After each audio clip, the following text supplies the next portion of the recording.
ja viimasena toimub kerge venitus. Selle eesmärgiks on suurendada siis sõrmeliigeste vahelist pilu. Väga palju tööd soodustavad liigesepilu ahenemist ja kui liigesepinnad hakkavad omavahel kokku puutuma, siis võib tekkida ka nende liigespindade intensiivne kulumine, mis omakorda toob kaasa juba valusündroomi tekkimise sõrmeliigestes. Järgmine võte on vanutamine. Alustatakse siis õlast ja lõpetatakse randme juures. Hõlmab kogu kätt ja toime on siis analoogiline raputamisega, mis soodustab jällegi lihaste lõõgastamist. Ja viimane kogu jäset haarav võte on siis saputamine. Nii, saputamist sooritatakse siis suure intensiivsusega ja väikese amplituudiga. Oleme jõudnud oma massaažifilmiga kõhumassaasini. Kõhumassaaži tegemiseks kõige sobivam asend on seista massaažisaajast paremal, nagu praegugi tegija seisab massaažisaaja paremal käel. Ja esimene võte, millega tehakse reeglina massaažis algust, oli kõhu silitamine ringjate liigutustega. Järgmise võttena kasutatakse naha tõstmist.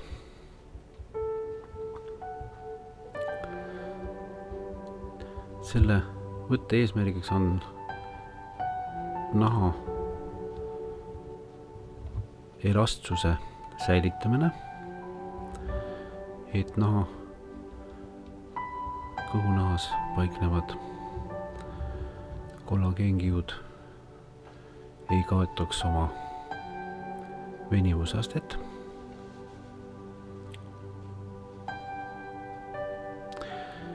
Eriti oluline sellise massaaži tegemine oleks just enne rasedust.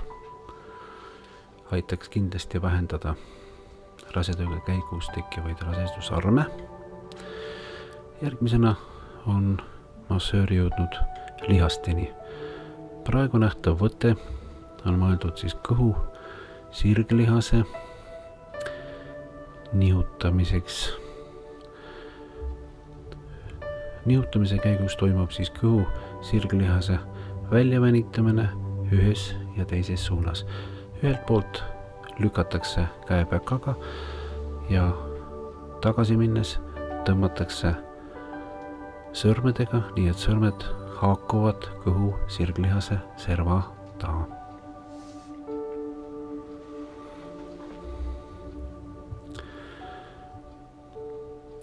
Kui on tehtud kõhu esiseina kõige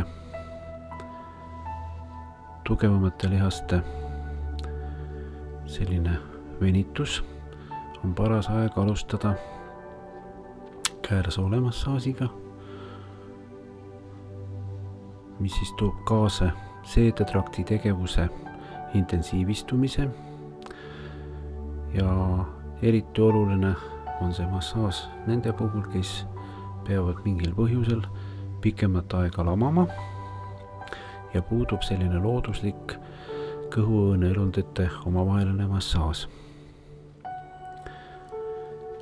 Nii, algab siis käsi liikumist pimesoolelt,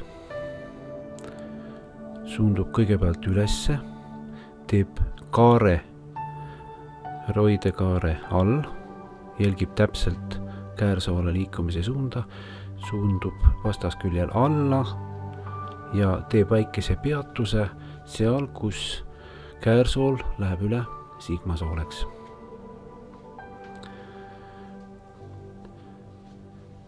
Massaaži kestvus sellisel massaažil oleneb siis eesmärgist.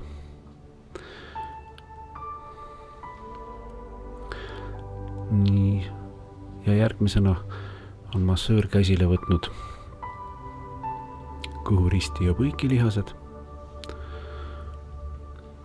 ja toimub selline tõstmine, mis iseenesest oleks selline tugeva toimeline voolimisvõte.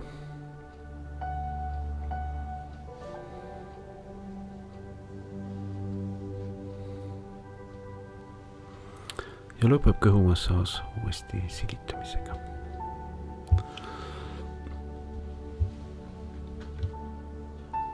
Massaaž on jõudnud dekoltee massaažini ja peale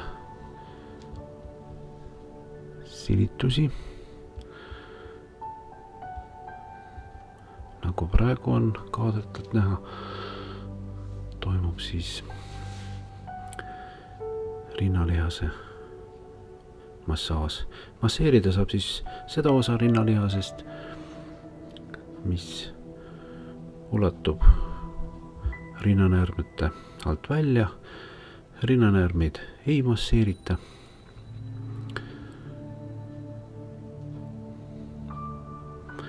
Kuid rinnalihaste massaaž on omal kohal.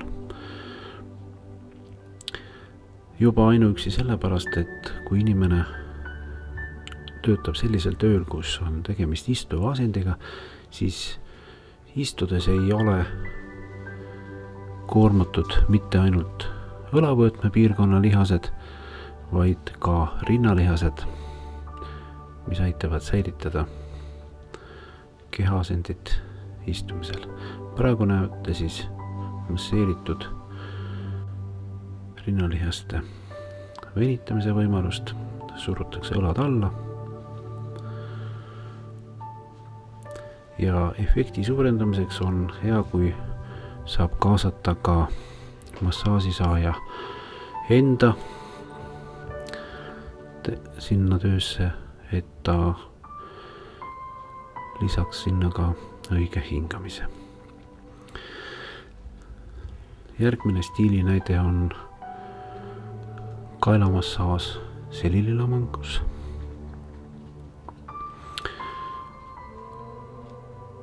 Sõrmed masseerivad trapetsi üleneva osa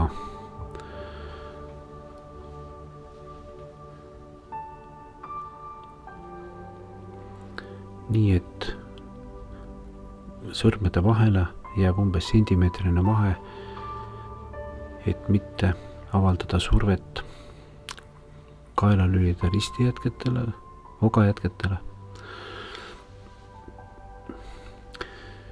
Ja toimub siis selline ringels liigutus, et tõstetakse nagu lihast ülesse ja tõmmatakse enda poole.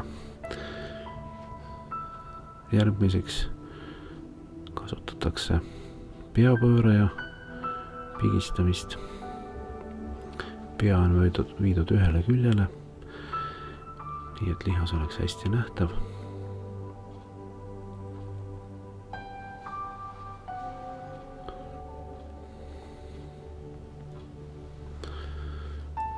Ja analoogiliselt tehakse ka teise külje peapööraja massaaž.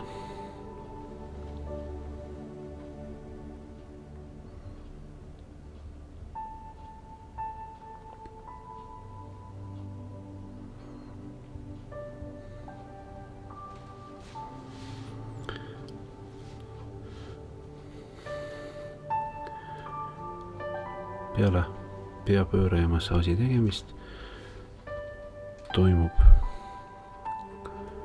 kaela venitus selliselt, et kõige suurem koormus venitamise ajal laskub trapetslihasele. Ühe käega fikseeritakse pea ja teisega surutakse õlga allapoole. Kuid osalevad venituses ka teised kaelapiirkonna lihased.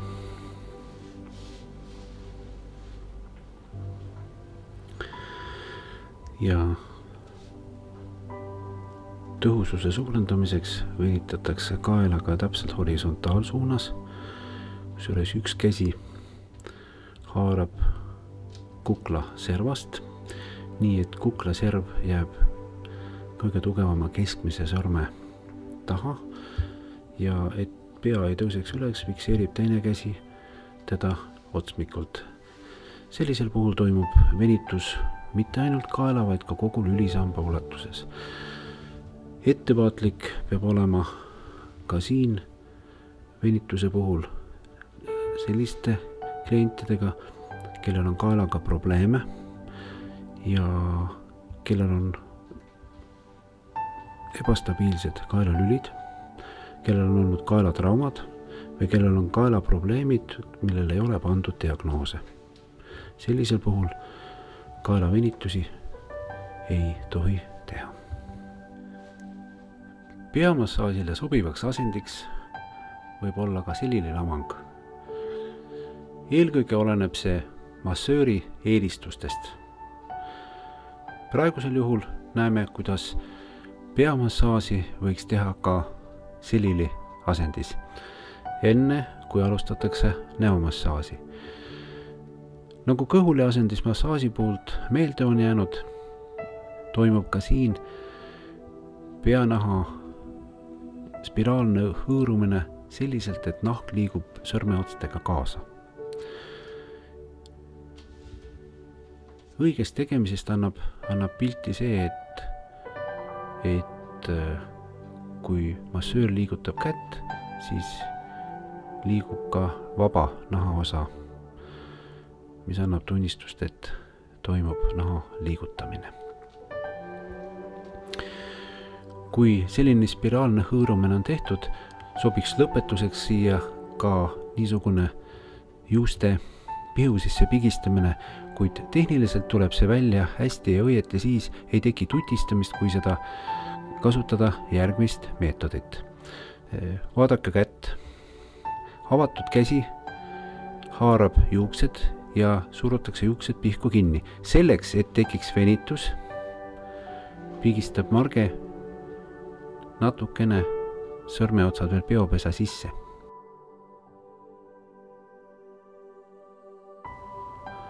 Oleme jõudnud oma massaažiseansiga näomassaasini. Reeglina on näomassaas vähemalt enamusele inimestele eriliselt meeldib ja rahustav.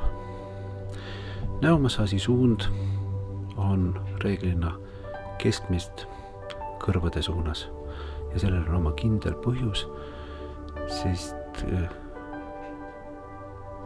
lümf suunatakse kõrva ees paiknevate lümfisõlmede suunas. Näomassaaži teeb eriliselt nauditavaks ka see asjaolu, et näos on hästi palju sensoorseid närviretseptoreid, mis võtavad osa parasümpaatilise närvisüsteemi sisse lülitamisest. Seepärast ärge imestage, et teie klient just nimelt näomassaaži ajal sügavasse unne suigub või tekivad muud sellised ilmingad, mis näitavad, et inimene on sügavas rahulolu seisundis.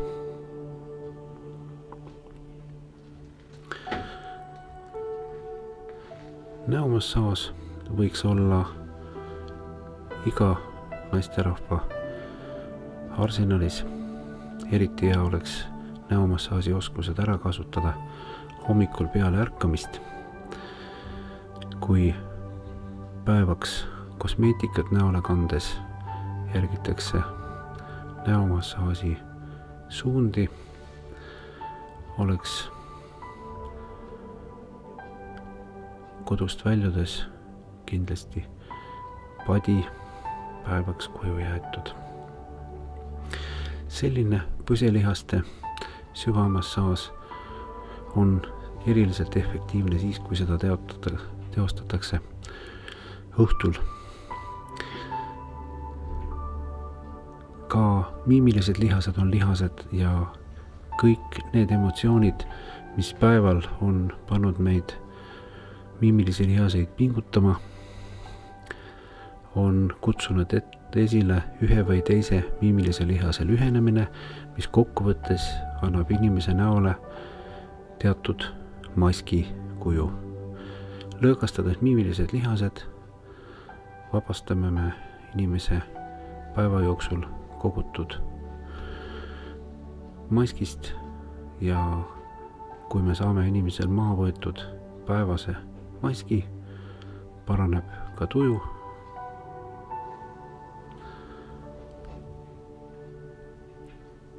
ja enesetunne.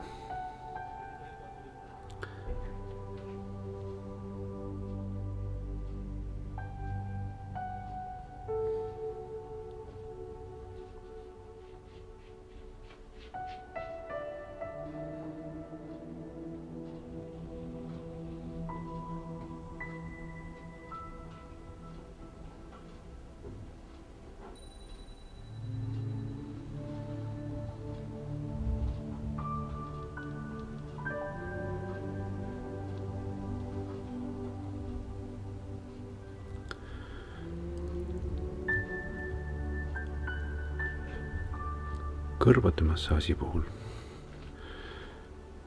tasuks meelde jätta see, et eelnevalt oleks vajalik küsida, ega kliendil ei ole kõrgendatud vererõhku. Kõrgenenud vererõhuga inimestel ei ole soovitav kõrvamassaaži teha, sest võib esile kutsuda vererõhu tõusu.